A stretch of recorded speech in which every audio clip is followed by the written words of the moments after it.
So this next demonstration that I do, I am really working on helping Denny, one of my students in my level 2 program, come to certainty from ambiguity. So she feels ambiguous about a quality about herself, and I help her bring that to certainty. So what is the importance of this? Well, think about in life when there are things that seem really uncertain in the world, like right now with everything that's going on. There's a lot of uncertainty with this pandemic, and then if you're in the US, there's a lot of civil uprising, and there's a lot of things that feel uncertain. So what is the difference between the people who acknowledge those things and just go, okay, but I still feel certain and solid, and the people who are feeling really uncertain and perhaps even anxious? Here's the thing about certainty and uncertainty. We look around the world and we see things that look very, very uncertain, and then we think to ourselves, okay, what do we do? Well, a lot of us will run around and try to put things in place around us so that things feel more certain. And that could be you're making more money or you're saving more money. That would be one thing. And those things help. They definitely don't hurt. But the truth is that the uncertainty that you feel has less to do with what's going on around you, because there's always going to be things that are uncertain. If you look around in the world, no matter how many times in the world things have been really, really good for you, there's still a tremendous amount of uncertainty. If that's where you put your attention, things are going to feel really uncertain. And so that's what I'm getting at here, is that the uncertainty that you feel and that you think is as a result of what's happening in the world is a projection from your own feelings of uncertainty. So what do we do? Well, the only thing that you can be certain about and that you have control over is you. So the qualities that you have about yourself, the more certain you are about those, and the more you value those qualities, the greater sense of self-esteem and confidence you're going to have. So when you take your highest values and you transform them into certain solid qualities of who you are, that's when life really starts to change. That's when you really feel very certain and solid within yourself, that you're resilient, and that no matter what happens in the world, you'll be able to overcome it. You'll be able to bounce back. And so that's what I'm doing in this demonstration with Denny, is I'm helping her take something that's very ambiguous and turning it into certainty, which then she will project into the world as living in a reality that she feels certain enough about. I mean, there's no way to be 100% certain about anything that you can't control. But when you feel very certain about yourself, you tend to project that out into the world around you, and the world around you feels like a more certain place, a place where you have a lot more security and a lot more control. If you'd like to work with me in a small group of people where we dive really deep into these techniques and we do them in real time, and I walk you through them so that you can experience what they're like and you can give feedback or ask me questions, check the description down below. You'll see that there's a link. Sometimes we're running free classes, sometimes we're not, so I don't know when you're watching this video, but if we are, you'll know it by when you click that link down below. You'll see when we're running those classes, and if we're not running them right now, you can get on a list where you can be notified when we are running those classes. What we're talking about here specifically is, let's say I have a quality about myself that I want more of, but I don't feel like I experience consistently. So let's say I want to be, let's say, more successful. And if I ask myself, am I successful? Then I get an answer sort of like, well, I am sometimes and sometimes I'm not. And that tells me that's an ambiguous quality. When a quality is certain and I say, am I this quality? Then it's just an immediate yes. And if I were to ask someone else, like, so for Denny, think about a quality that you're very certain about yourself. And this one you can actually tell me because it's not the one we're going to work with. So think about something that's true about you that you just know it. It's almost like knowing your name. And what is that? Trustworthy. Trustworthy. Mm-hmm. So if I say, are you trustworthy? What's your answer? Yeah, definitely. Okay. Yes. So when she answers yes, I mean, it's like her whole body agrees with that. It's like there's no, well, it's not like that back and forth, which when a person does do that, then you know right away that it's an ambiguous quality. Now, sometimes people say, you ask them if they have a particular quality and they just say, no, I don't. And that's different than an ambiguous quality. That's a non-quality, and I'll do a demonstration on that at a future time. So what we want to focus on in this demonstration is, how do we take a quality that you're uncertain about, that you want to be certain about, that you would like to have more of in your sense of self, but also when you have it more in your sense of self, it becomes a projection in your reality. It becomes a projection out there in the world around you. So for example, if I were working with the quality of kindness and I asked somebody, if they're a kind person, they go, well, sometimes I am, sometimes I'm not. Well, chances are they probably also think of the world as being a somewhat kind place, or sometimes it is and sometimes it's not. When you become certain about that quality, and that person goes from, like, I'm kind sometimes and sometimes I'm not, and I say, we get them to that point, we transform that quality into something that's certain, and then I ask them, if they're kind, and they can answer yes congruently. Chances are they pay more attention to the kindness in the world, which then becomes their reality, which becomes a much better reality to live in if you get to experience your reality as having more of the qualities that you want. So that's really the purpose of what we're doing here, as far as taking a quality that's ambiguous to the level of being certain. Okay, you ready to get started? Okay, so let's start off with with a quality that you are certain about. So it can be anything that you're very, very certain about. And you can use trustworthy, but we're going to refer to it as Q so that we stay out of content. So think of a quality that you're very, very certain about. Okay. And we're going to call that Q. So are you Q? Good. Yes, I am. Okay. All right. Again, very, very congruent. Yes. Full body. Yes. That's what I'm looking for. I believe her. So we're going to work with that. Now, because she is one of my students, she's already modeled and understands how this quality is set up for her, because that's where we start in the training. Is we take a certain quality, and then we start to find out what is that unconscious structure that holds that in place. So one way we know that we are a particular quality is because we have many, many examples of being that quality. So when you access your database of those examples of being that quality, where is that database located? Right in front of me. Right in front of you. Okay. Mm-hmm.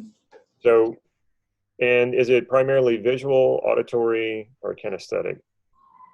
Visual. Very visual. Yeah, and that's usually the case with most people. And about how many examples, just ballpark, would you say that you have in this database that supports you being Q? About 20. 20. Okay, that's good. And do you have a sense that you have a lot more, but they're just not in conscious awareness? Yes. Yeah, most people do. So it's like, yeah, you've had probably hundreds, if not thousands, but right there, that's readily available to you is probably that 20 that you're referring to. Okay, and do you see it simultaneously or sequential? Or both? Some people do both. It's sequential. Sequential. So she sees her examples one at a time. And if you stop on one of those examples and look at it for a while, do you then naturally associate into it?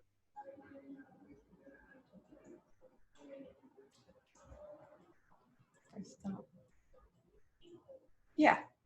That happens for a lot of people. Yeah. Yeah.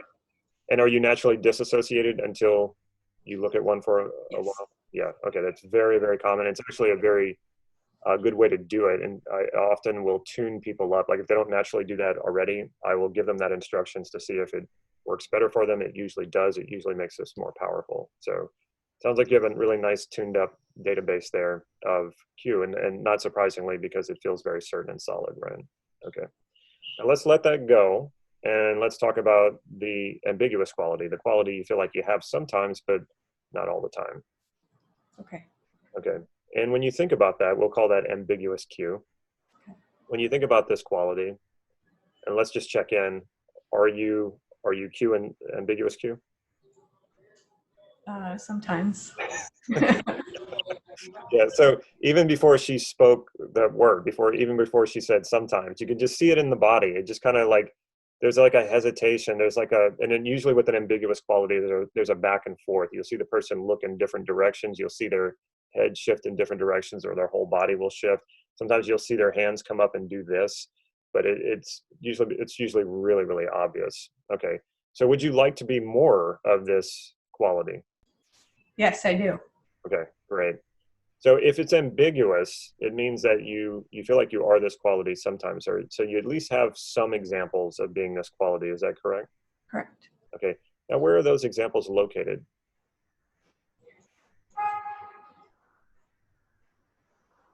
Similar as my other database, the certain database, so in front of me. So it's in front of you. Okay. And which is already a good location. We want to keep that. What are they, visual or auditory? How are they showing up? Visual. They are visual too. Okay. So we're right in line with a certain quality. What is different about these, or is there anything that's different about them?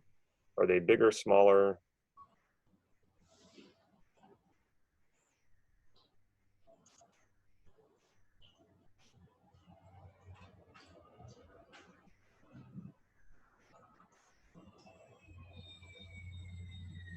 They're not a big difference. It's the same. They're just in front of me and they're in color.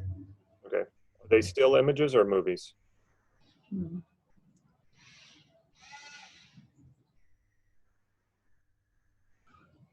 Movies. Okay. And that's usually makes things stronger. And how many are there?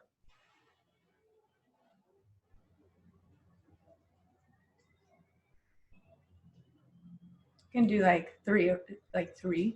Okay, so that's a good clue as to why maybe it's not feeling so certain. And in those three, did they all fall into one particular context in your life, or are they spread across three different contexts, or do you have like two in one context and one in another? Three different ones. Three different contexts. Okay, that usually makes things stronger. So, are there other contexts that you want to have this quality in that's not represented right there in front of you? I think I what I would want is it to be stronger in a certain area. Okay, and is that represented in front of you as one of those qualities, one of those examples in that context? Yes. But you want more than that, right? Yes. Is there any other contexts that are not represented that you would like to have this quality as well?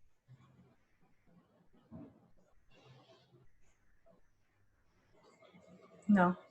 Okay, so these three contexts are actually where you want more of this, right? Yes. Okay, so let's do this. When I create, find five of each, five more examples in each context. So basically, you're going to go in and you're more or less looking into your memory on this particular instruction and find five more. And they can be small. That's the other thing, too. A lot of times people, they're always looking for the level 10 example that supports the quality that they want to have. Small counts because small examples happen more commonly. So quantity becomes its own quality. So you shouldn't have to look hard for them because you're gonna use the small ones as well. So add well, let's add four more to each context so that you have a total of five in each context, and then we'll check in and see how you feel about it after that.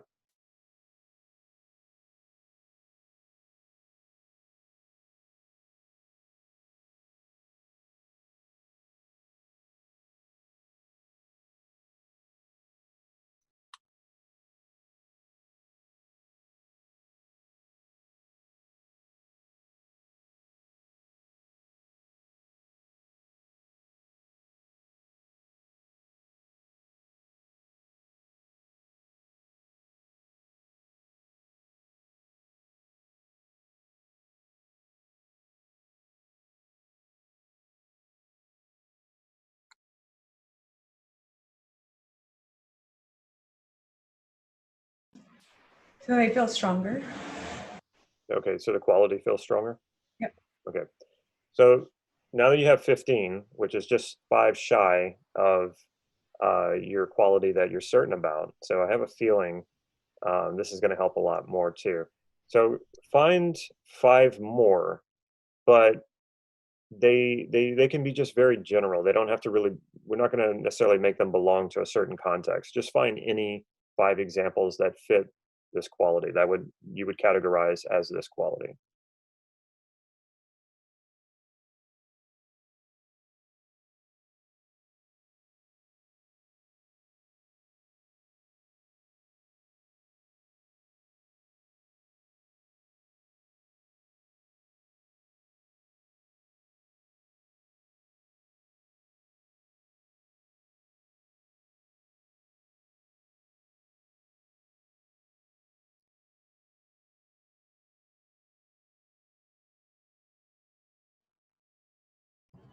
Okay. Okay, so how does it feel now? Those I am so I forgot that those were there. And when I started to think of just random ones, whatever came to mind, it started to bring up more of that cue. And then it's like in my mind, I'm thinking, oh, I am Q, like more than I thought. Yeah. Okay, well, you're working too fast now because I Okay. expected to spend more time on this demonstration, and you're getting Okay. there faster. Okay. Joking. I'll slow down. We have a few more tune-ups that we can do, but it just goes to show you how actually easy it is to make a quality feel stronger. And again, I want to emphasize the importance of finding a quality that you value and making it stronger is, well, just the first things that happen is your self-esteem goes up, your confidence goes up, and the higher level the value is, the more core it is to you, the more, when you feel it as a quality of who you are, the more you feel more purposeful in life, more like your life has meaning. Confidence goes up, self-esteem goes up, and then it becomes a self-fulfilling prophecy. Because you believe you are this, you act more in alignment with that, and then you project it into the world and you see more of it in your life, so it becomes your reality. I can't emphasize how powerful this is. So let's step it up a little bit. Do you have future examples of being this quality? No. And so some people might be like, well, what do you mean future examples, Damon? Like, how can you have memories of something that hasn't happened yet? Well, of course you can't have memories of it, but you can create examples into the future. And a more primitive way of doing this, which is what you'll find in most NLP trainings, is the future pace, which is very important. I don't mean to downplay it by calling it primitive, but when you want to take this to the next level, uh, the most powerful future pacing you can do is create future examples of you being this quality. And I would also stretch it across multiple contexts. So think about where you want to be this quality most, and then go ahead and create examples of it. Now, the thing you want to remember about creating future examples is you don't want to put much detail into it, because you don't know, the future hasn't happened yet. So you don't know exactly how it's going to happen. So you want things to be more general. So you could step into these situations and go, oh yeah, I'm Q here because I wanted to be. And if it's too specific, you might not recognize it when you get there into the future.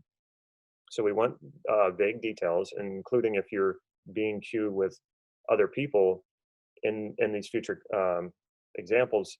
You don't want to see like specifically who these people are, because you don't know exactly who they're going to be.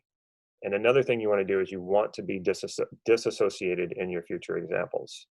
And I'll explain why after you do it. But be disassociated, very vague details, create at least 5. And because you don't need to put much detail into it, it should be very easy and fast.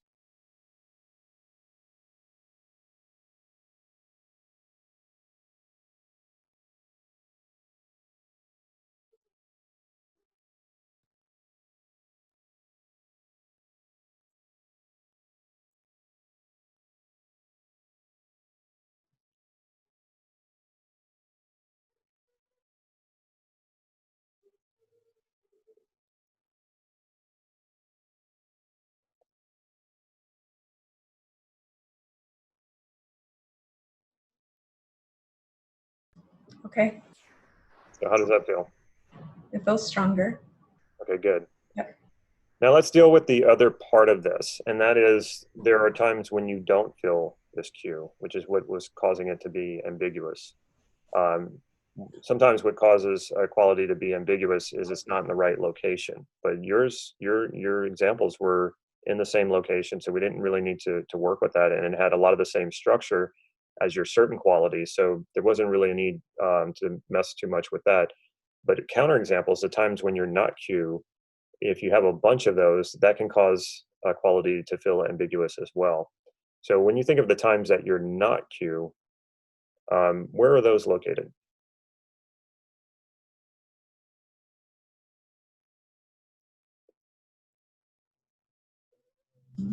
Like to the left a little bit.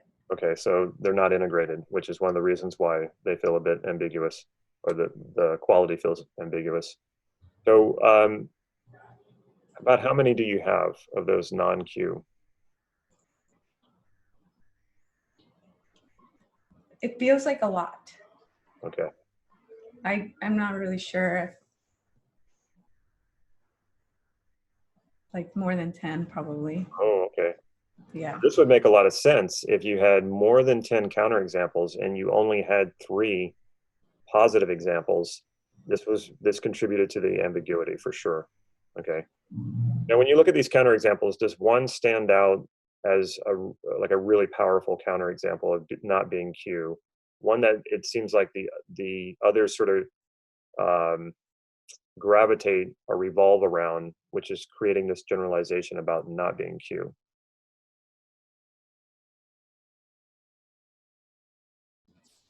It's mostly in a certain context. Okay. So in that context, is there a particular example that really stands out as being like the strongest? Now, here's another, I guess, more specific detail about it. We're looking for the first one or the worst one, because the first one usually is the worst one, because if you can think of a time when you're just going about life and then something happens that goes against your expectations, it's the first time that it ever happened, even though it might have happened on a kind of a small level compared to the subsequent times that it happened, because it was such a shock and a surprise and you weren't expecting it. A lot of times that makes it the worst, but that's not necessarily so. Sometimes you can later in life have a counterexample happen and it's much, much worse. So is there one that stands out as being the first or the worst?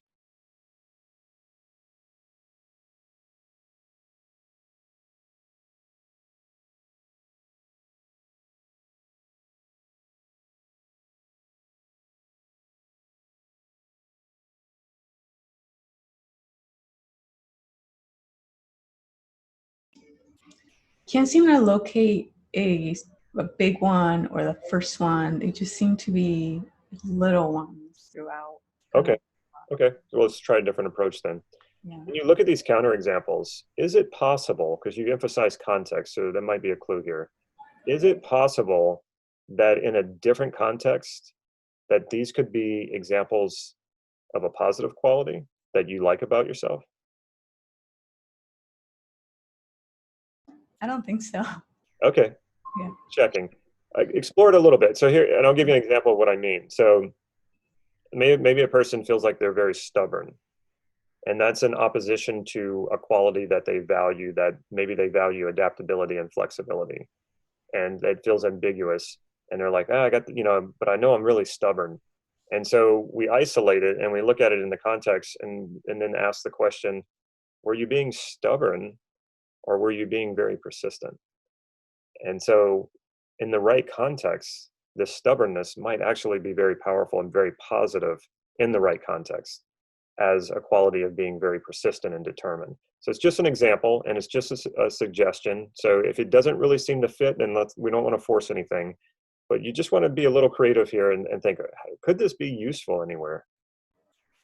With your example, it makes a little bit more sense of what exactly I'm looking for. So I wanna do it again. Okay, go ahead.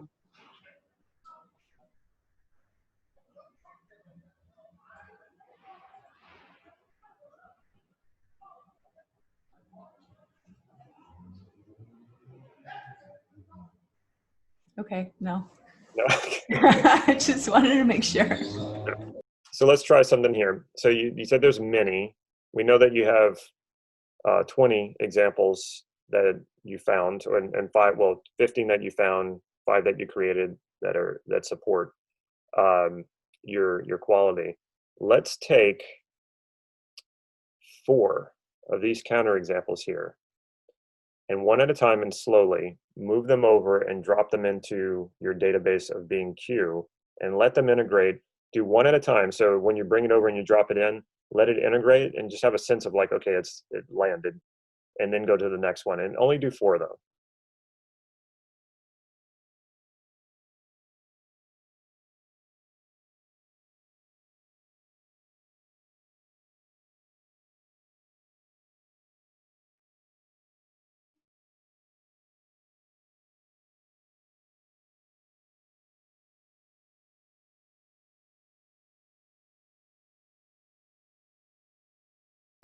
Feels as though they go back.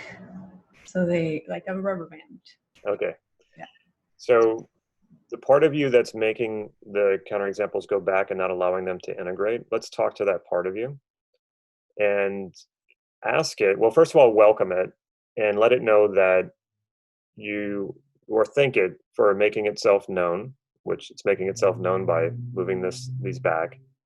You appreciate that it's doing something positive for you, that it has a positive intent for you. And ask it, what is its positive intent? You're willing to listen. You want to hear the message it has to tell you. So ask it, what is its positive intent by keeping these counterexamples separate?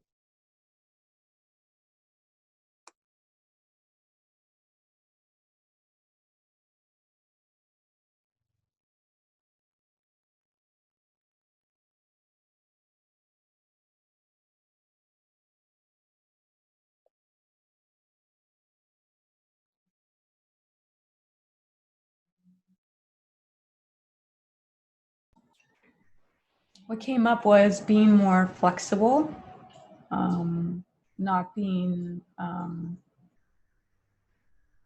maybe that certain, why my cue. I want to explain it without giving you my cue. So maybe it's the reason why was because maybe there's a different way of doing my cue that I don't know if I could explain it.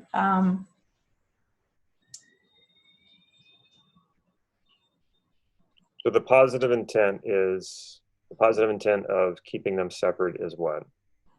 Positive intent of keeping them separate is just being more flexible and open. Okay, so I'm going to question you a little bit more about that because it seems like being able to integrate things creates more flexibility. So how does keeping them separate make you more flexible? And if you don't know the answer to that, you can also go to the part of you that is saying this and ask it that question. Okay.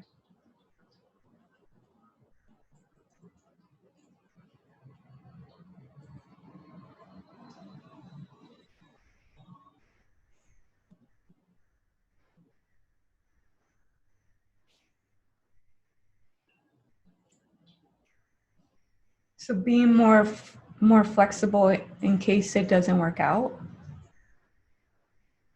Okay, I think I know where this is going, and let's see if we can do a quick workaround. Okay. So explain to the part of you that we're doing an experiment and we're only looking to find ways to make this work better for you and fulfill your value because you have this quality that you value, and the stronger you feel that quality, the more it's going to fulfill that value. So tell the part that we're experimenting with integrating these counterexamples to make the quality stronger, which would also make it more flexible because a stronger quality is a more flexible. You know, that would be a component of a strong quality is flexibility. So ask it if it's willing to allow the integration to take place. And if it doesn't work and it doesn't strengthen your quality and it doesn't make you more flexible, we'll separate them again. We'll pull them out and see if it's okay with allowing that to happen. Okay.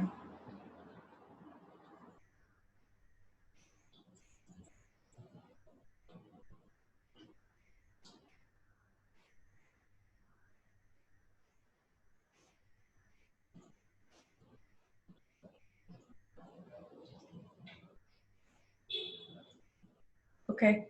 It says okay? All right. Yeah. Okay, so integrate 4 of them, one at a time, and Okay. make sure before you go to and grab another one that you have a sense that it's in the database.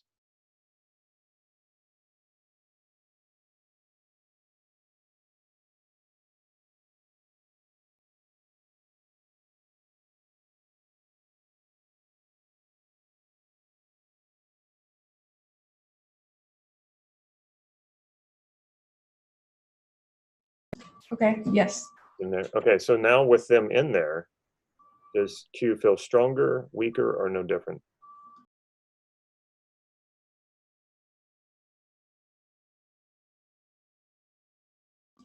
Feels no different. Feels no different. That's interesting. So let's try this. Add two more, and we'll check in again. So add two more counterexamples.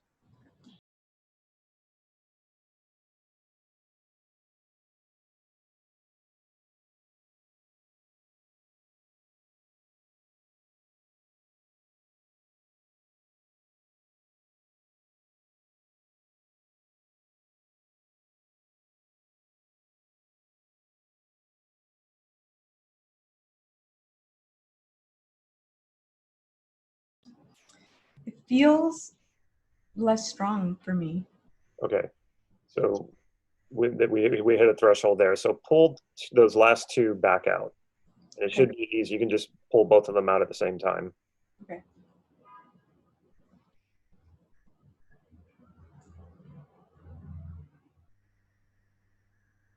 Okay. Okay. And so we got 4 counterexamples in there. And go ahead and review all of them, all 20 positive examples. And every so often, you're going to see one of the counterexamples. Here's another instruction. When your counterexamples are in there, do they look the same as your positive examples, meaning the same size, same brightness, same color?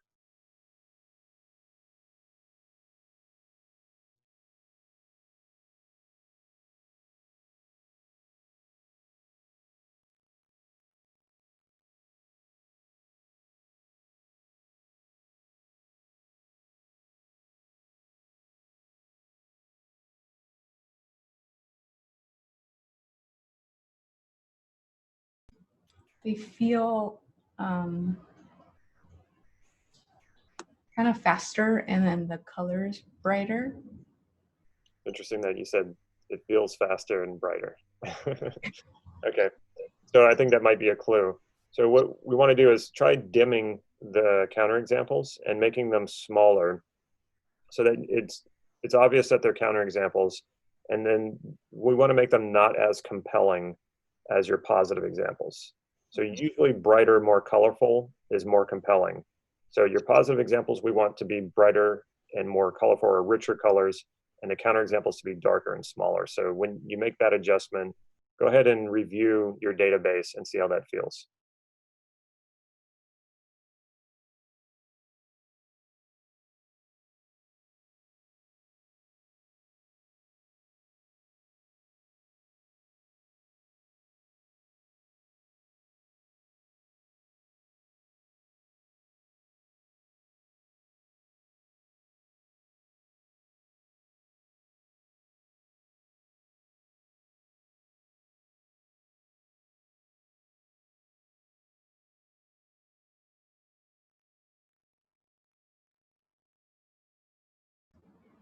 After doing that exercise, my quality seems strong.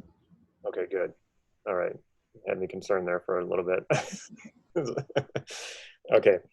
So just off the top of your head, is there anything that you can think of? I mean, there are like a bunch of things that we can do to really tune it up, but just in your mind right now, did you get any insight or an instinct about what would make this quality feel stronger?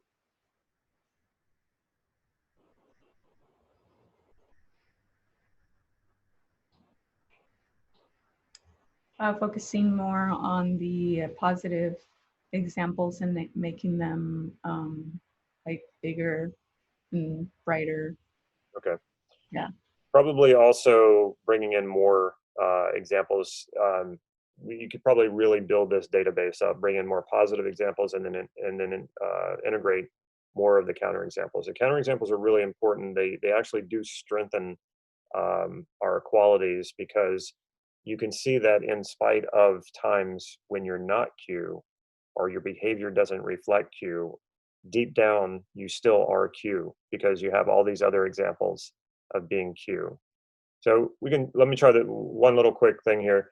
Go ahead and spread your examples out so that you see them simultaneously. And you can do that a number of ways. You can do it like a mosaic or a collage. You could do it like icons on a computer screen. And you also want to know that those counterexamples are in there at the same time. And you'll see them because you'll know that they're counterexamples because they're different. They're smaller, they're darker, but you'll see them amongst all of the other examples. So go ahead and do that.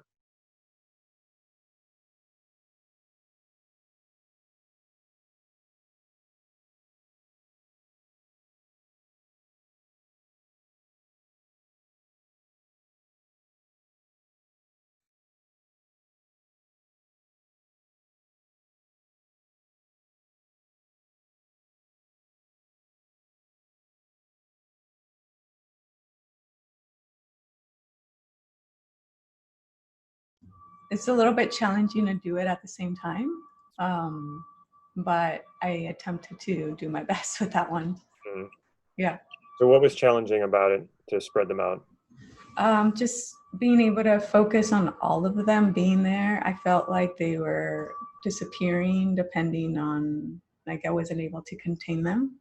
Does that Okay. make sense? Yeah, and that happens. So you're very naturally sequential, and a lot of people are that way. And you might just need to make a few adjustments here. It's really optimal to be able to go back and forth from sequential to simultaneous. It's not necessary. I mean, you have a good way that you do it already. It makes it feel certain and solid to do it sequential, but try making a few adjustments to maybe bring it all together to where you can hold it all in one place. And what I really want to get you to see the counterexamples in context of all the positive examples. And so it might take losing some detail, because you will lose some detail when you're looking at a lot of images all at once. You're going to lose some detail.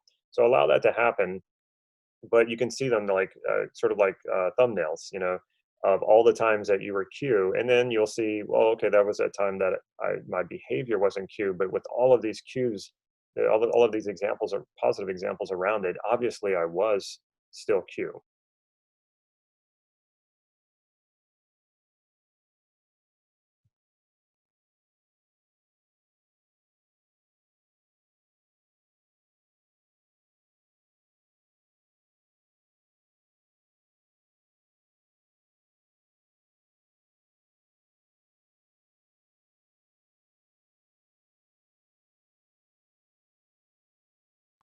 Okay.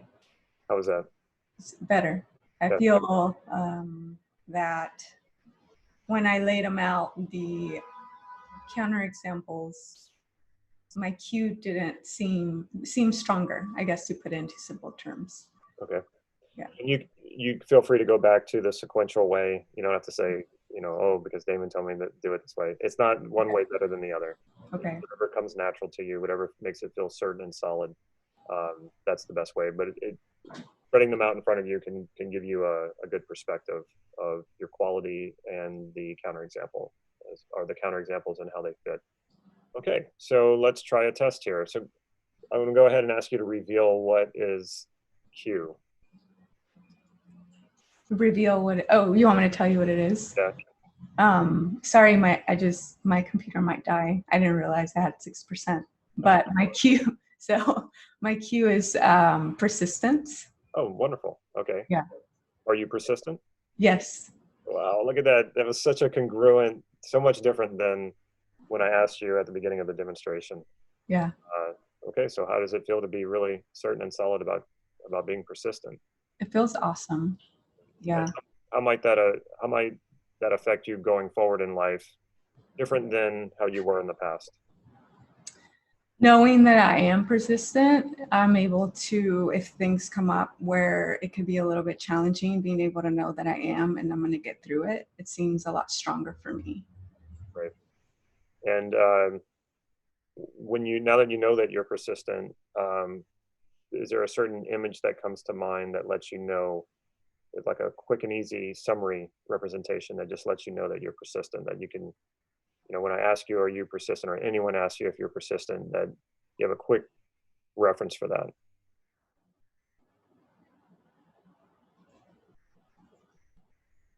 Yeah, I got a symbol. Oh, nice. Okay. Do you Yeah. want to share that, or do you want to keep that? Yeah, I can share. It was a star. It was Nice. a gold star. Yeah. Really nice. Okay. Yeah. Well, we pretty much got it done before your computer died, so that's good. Do you have any questions about anything that we did?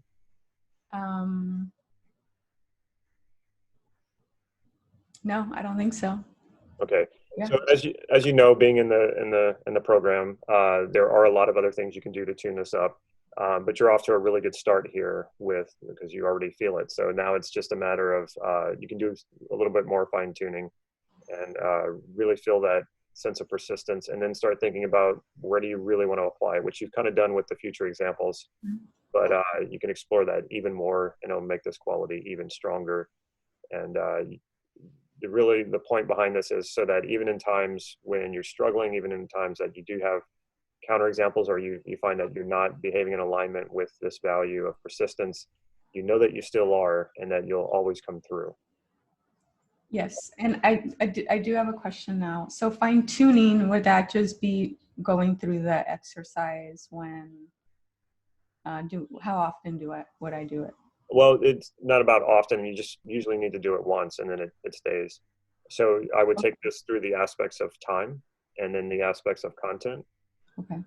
Which are in those modules, and then we also cover on the coaching calls. So bringing this through time will make it super powerful, and then bringing in the other content like perceptual positions, and bringing in more metaphors or icons, and then also other people who you can think of that you think of as being very, very persistent. You can put them in your database.